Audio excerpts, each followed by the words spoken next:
So Ellen, when would you like to start? Do you want to start straight away, or do you want to wait a little bit? Looks like we have 15 participants so far. Okay. We're going to start in about 1 minute. Okay. What I wanted to do was thank everyone for giving up a little bit of their Tuesday election night time. And I hope everyone voted that needed to vote. We voted. And that's the end of the politics for the Photo Society. We don't do politics.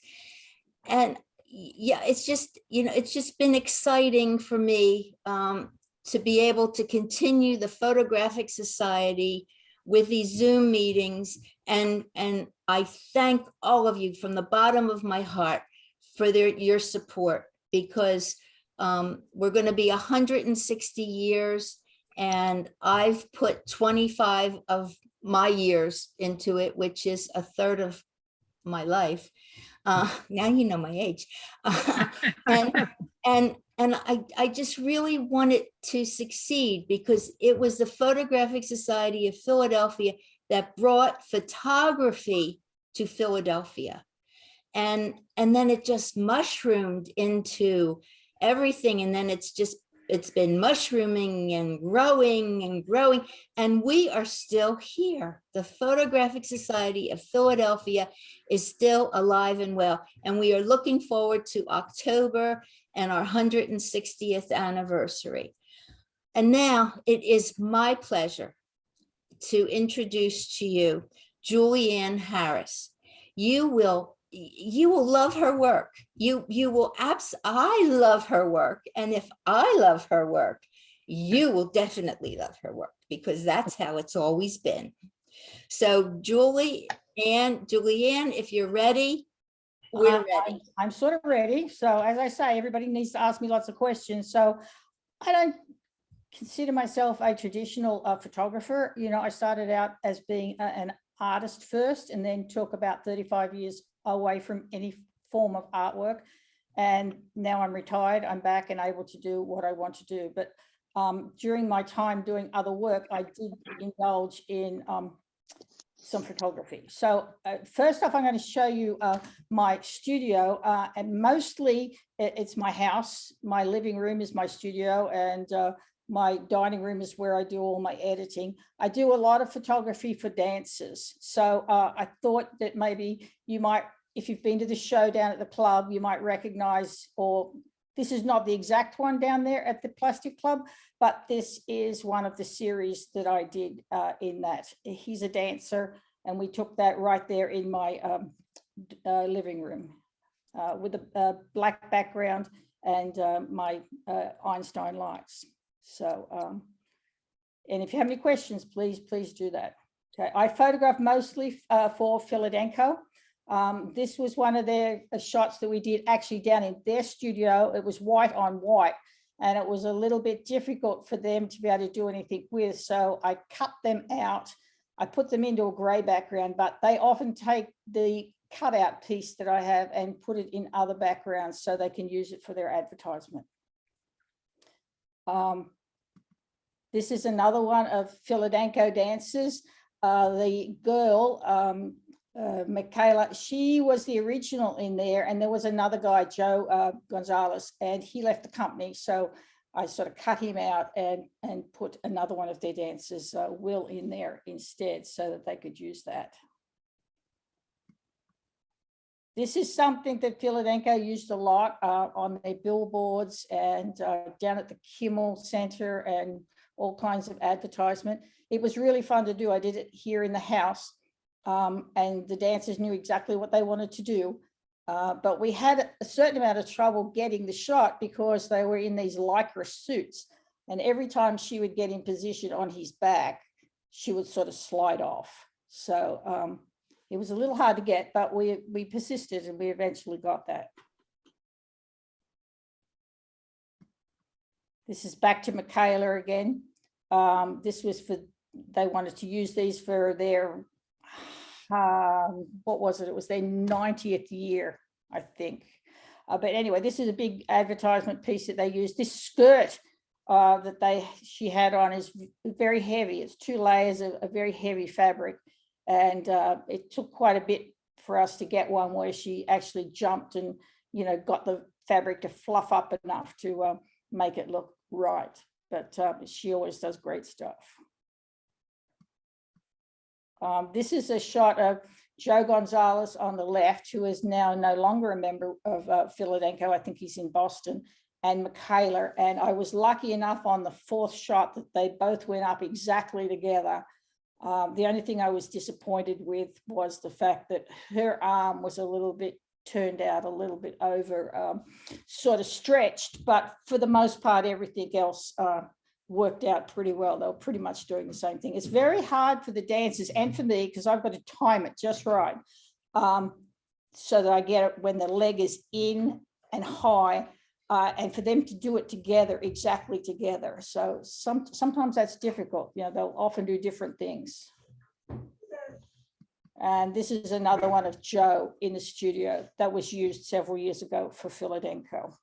Okay, so that's basically what I do here in the studio. So has anybody got any questions before I go on to something else? No? Okay, let's go somewhere else. So yes, what kind of, what kind of lighting setup are you using in the studio? I'll go back to the first one of that. That's Oh, basically what I use. Einstein lights. I started this off when I couldn't afford a lot of stuff. I have 5 of them now, but I basically use Einsteins with what are my triggers? Pocket Wizard triggers. Thank you. Yeah. So. Okay, so maybe we'll go on a little bit. This is some of the dancing that I've done in the theater. Of course, the theater is a little bit difficult because you're battling against the fact that it's completely dark in there.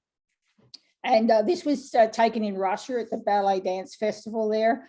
And the big problem for the cameras is you've got to be able to shoot in silent. So you can't be making a noise in the middle of the theater. So you either have to wrap your camera up and put it in sound bags, or I found that the Sony A9 allows me to shoot silent without having to have it wrapped up. But that was in the earlier days when I used a Canon.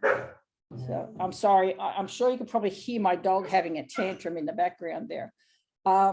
Whoops, I think I did too many clicks. So this is another one at that same festival. Sorry, excuse me, I'm going to stand up for a minute because I'm going to let my dog in so he'll stop making that noise.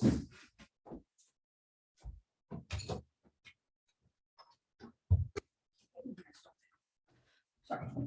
Okay, so that's another one that was taken at the Russian festival.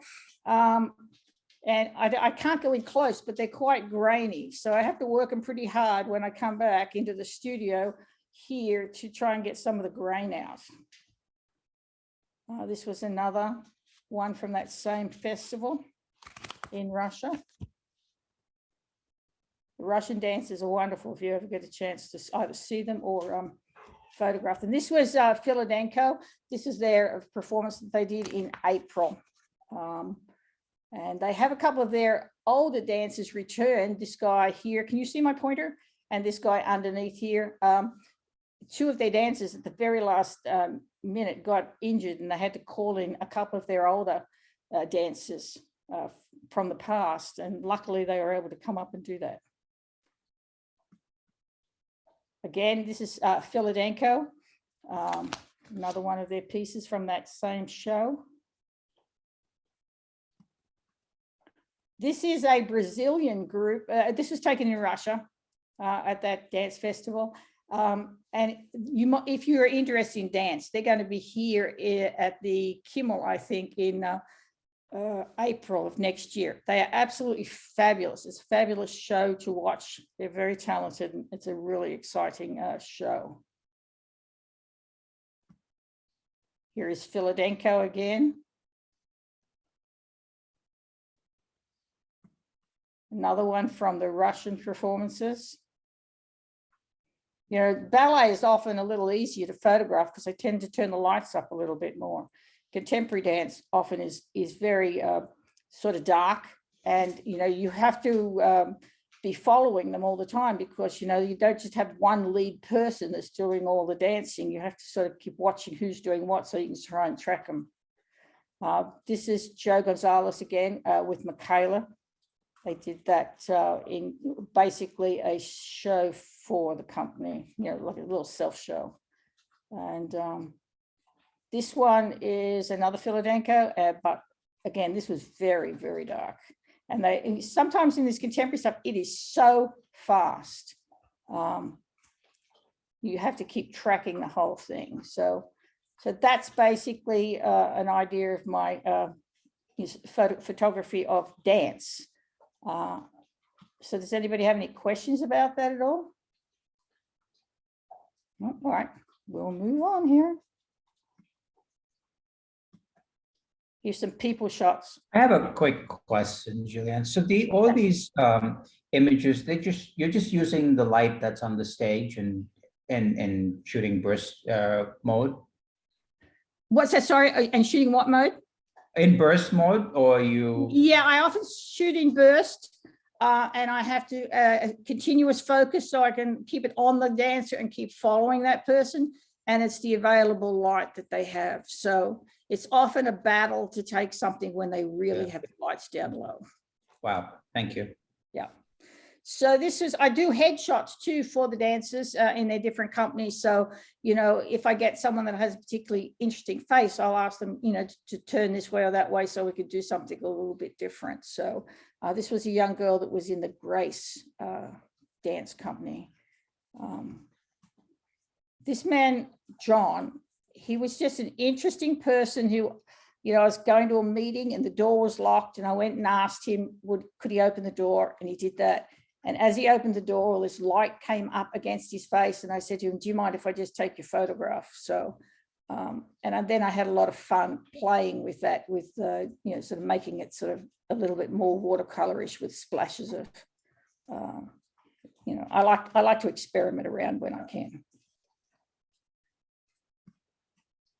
These are two friends of mine who are dancers. They're actually married.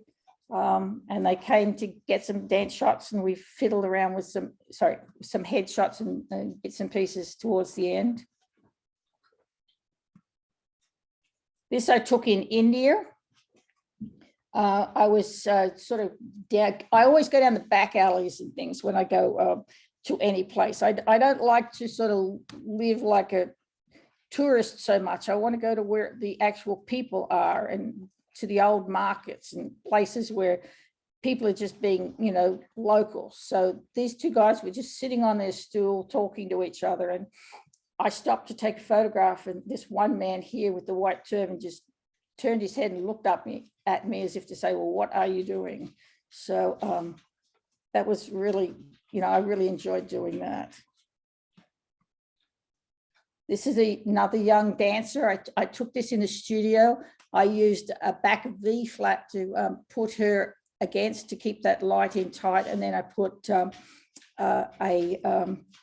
sort of a texture on that after the fact. So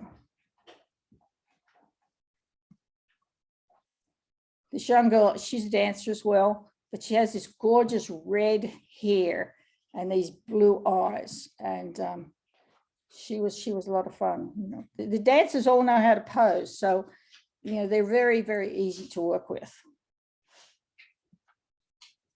This is Jamik. He's the guy that did the jumping in the background with all the flour all over him. So that's what he actually looks like.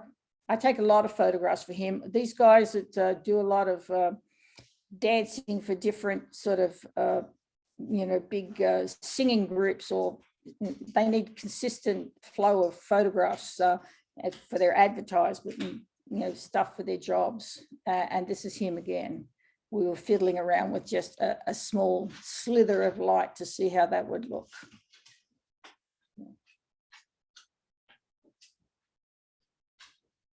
So where are we now? It's people. Still life. When I'm bored, I go back to what I used to set up for when I painted. So this is very much the same sort of setup that I would use if I was painting, but you know, I'm too rusty to paint. So right now I photograph everything. And this is in the house, had natural light coming in there. This one's one of my favorite ones with the tulips. Again, it was natural light. And this is probably about 20 different shots that I put together, merged together, so that I got a super big file. And then I put a texture on the background.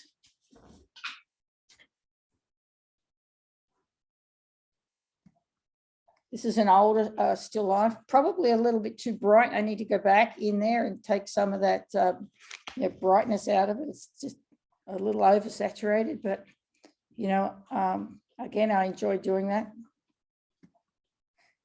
And these ones here are ones that I've done more recently. And the more I look at them, the more I think that I have to go back in there and put some more contrast in there.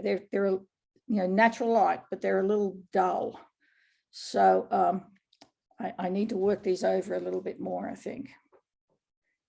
And again, with this one, it's the tulips. It's a subtle light, but it's just a little too dead, I think. I think it needs a little bit more attention to it. No questions or anything? Okay, I'm running out of photos here. So now I'm going to, some ones that I did on my travel. When we, a lot of them we retired. We have a little RV and we decided to drive across to the West Coast and up to Alaska. So we took 3 months and we were on the road, and this is in Northern California. Beautiful, beautiful coastline there. San Francisco Bridge. I can never seem to find a good angle on that, but you know, it was very windy up there that day. And it's always a beautiful bridge to photograph. This was taken in Clark's River in the Katmai Peninsula in Alaska. You have to fly out there and you go in small groups. There was only 4 of us with the naturalist and the pilot. So, and we were actually standing very close to the bears. The naturalist seemed to know exactly where to keep us positioned so that the bears wouldn't bother us. They're not running towards us. They're running towards the salmon. They know exactly where their salmon is. This is an aerial shot with a drone in the Badlands. I haven't got to use my drone very much. I need to work with that a lot more, but that's certainly fun. I get a little scared when I can't see it when it gets out of my sight. Oh, this is another photograph of the bears. She swam them across the river and then went up on the hill and just sat there with them. So that was a treat to see the cubs with her. This is a Peter Iredale in Portland, Oregon. Just this old wreck sits out there. It's great. Here's some more bears in Alaska. That was on the McNeil River in the Katmai, same area. Again, you have to fly out to see them. Each bear has their own technique of fishing. It was very interesting to watch them. This is the same bear. She'd stand at the top of the falls as it wasn't very high falls. It was probably about 8 or 9 feet. And the fish would try to jump up to get to their spawning place. And or I don't know whether it was she or he, would stand there and try and grab them. It actually did not get that fish, but you know, it did get one of the fish, and that's the same bear eating the fish there. This is down at the Eastern States Penitentiary. I'd seen some other people's work with multi-exposures, so I decided that I'd get my old Canon out that does you know, multiple exposure in camera. So it's 3 shots of multi-exposure plus an extra one that I merged together later. And that was a lot of fun too. This is the Badlands. I could spend a month just in the Badlands itself. There's so much wonderful stuff to see and do out there. Also at the Badlands, it's like a rim on the other side of the rim. They have several little burrows. There's lots of burrowing owls. And to get the burrowing owls, to get close to them, you sort of have to crawl on your stomach, get up as close as you can. And this was taken with a 600mm lens, laying on the ground. And, you sort of got to try and meter how far up you are, because at a certain point, they're going to go back in their burrow and they won't let you, they won't come out again. So you can't get too close, but you don't want to be too far away either. This is Watkins Glen in New York. It's one of my favorite places. It's great, but it's also very wet. And this is at the top of the falls there.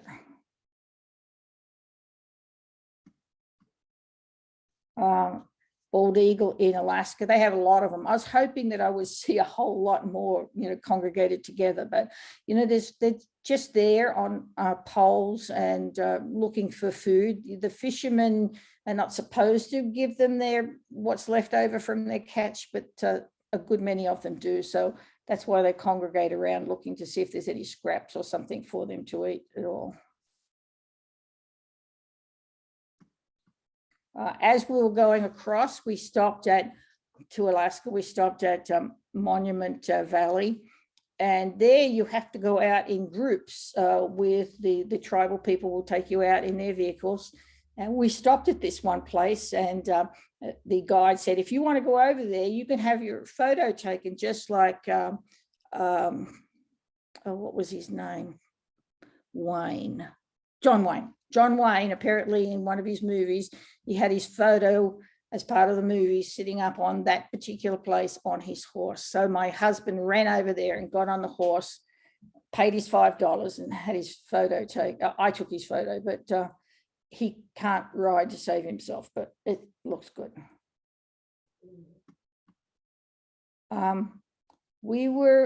This was last year, I think, we were out, yes, it was 2020. We went up to look at the leaves and luckily we saw a lot of good color. Sometimes when you go out looking for leaves, you get good stuff and sometimes you get absolutely nothing or miss the whole thing. So there was lots of beautiful stuff in New England. This is Babcock State Park down in Virginia. There's always a lot of people photographing down there, but this mill is always a great thing to photograph down there.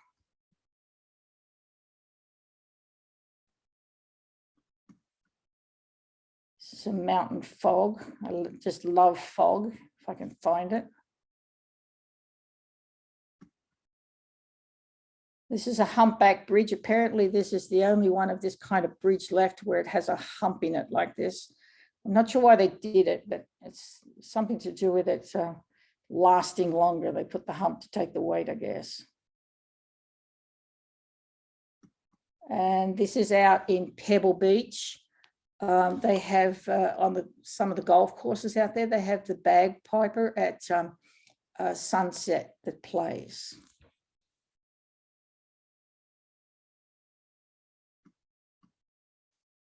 And this is Angkor Wat in Cambodia. The thing is, you see these photographs that people get all the interesting things with the priestess like her and the monks. But I was in a group with a bunch of other photographers, and the leader of the group, he arranged to have her and a bunch of other monks there available for us to photograph. So, most of them are set up. They're not necessarily just, fall over a monk and find her, they're in a really good setting there. So I guess that's a quick run through of my stuff. I don't know whether anybody else has anything that they want to ask or say or comments or anything. Other than the fact that your images are absolutely phenomenal, what camera are you using? Got to ask the technical question, right? So what camera are you Ask using? whatever you want. For the most part, I'm using a Sony A9 II. And the reason why I use that is so because I can turn off the shutter, there is absolutely no noise in the theater when I use that. You have to be silent. Now, the problem with some of the others, like this, I had the 7 for a while. The lights, whatever lights are in the theaters, or a lot of the theaters now have their backgrounds are projected backgrounds, and they will come up in the photographs with a striping in it.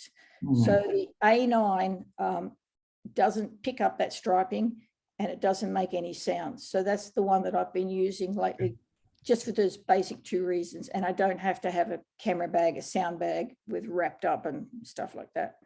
So it's much better to use. Yeah, the A9 is more for sports camera. It's a fast action camera, you're right. The A7 is more landscape. So yeah. Yeah. I'm actually moving over to the A1, looking forward to using that. That's their newest one, is that right? Yeah, that's their flagship. It's extremely expensive, but I use the A7 IV, and it is absolutely phenomenal in terms of bird photography. It's very fast, but if I'm going to buy it, I'm just going to go with the A1. So that's. But I've been shooting with the A7R3. You're right. It's more of a landscape camera. Mm-hmm. Yeah.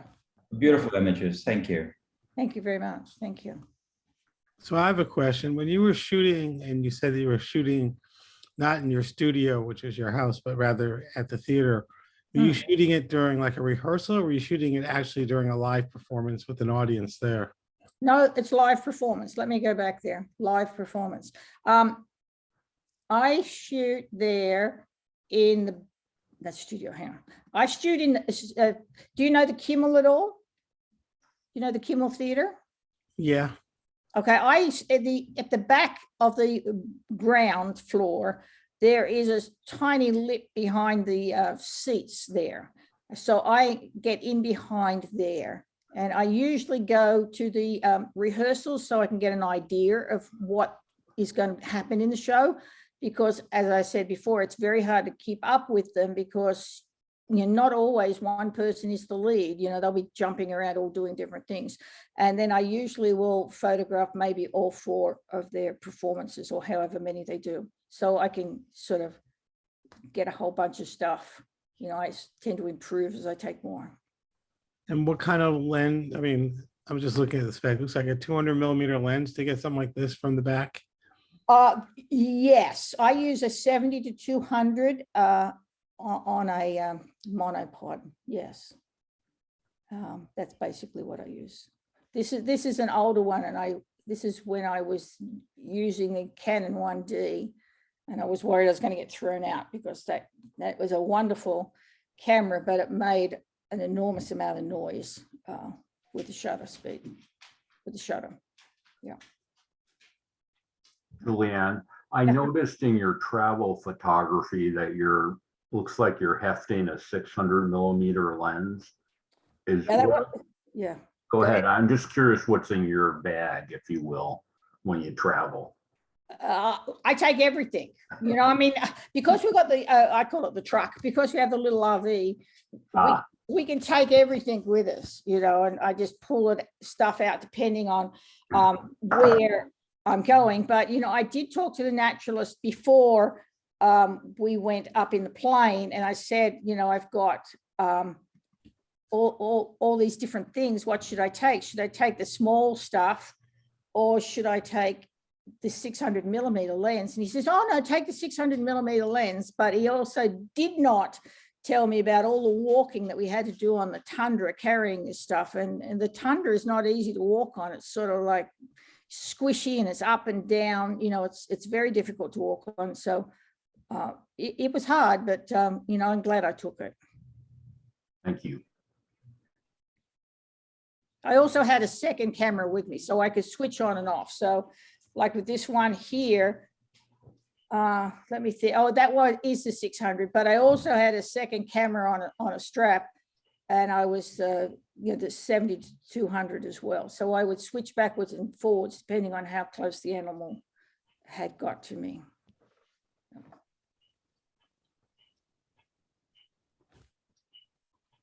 Anything else, or is this going to be the shortest meeting that you guys have ever had in your life? Well, I'd like to make a comment.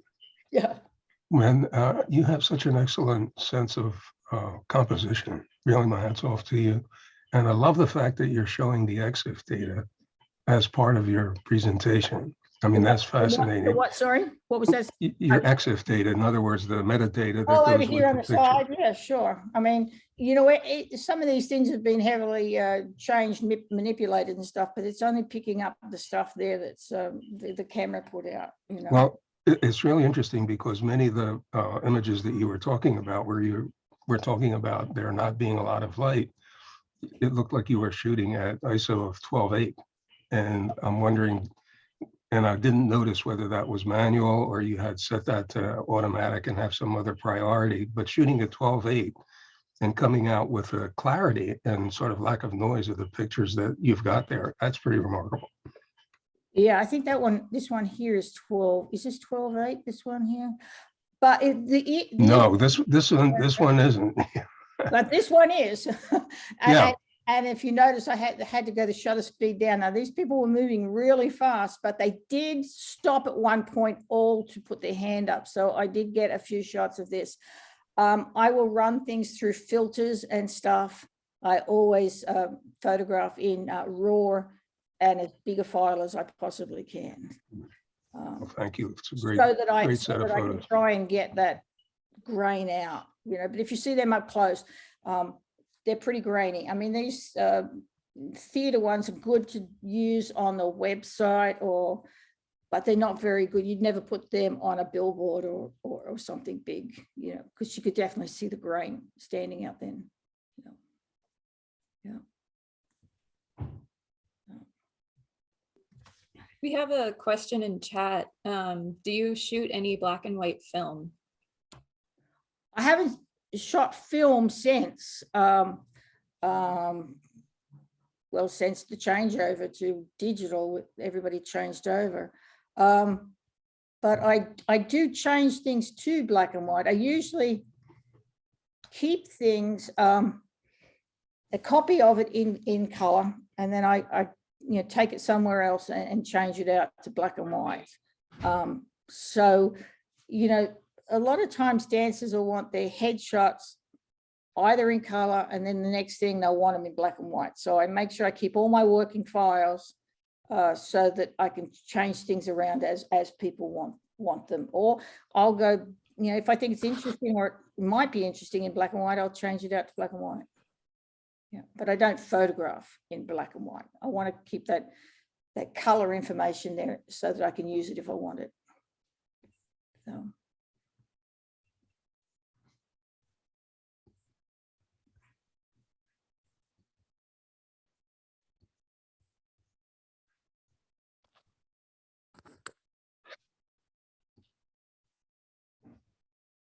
Anything else?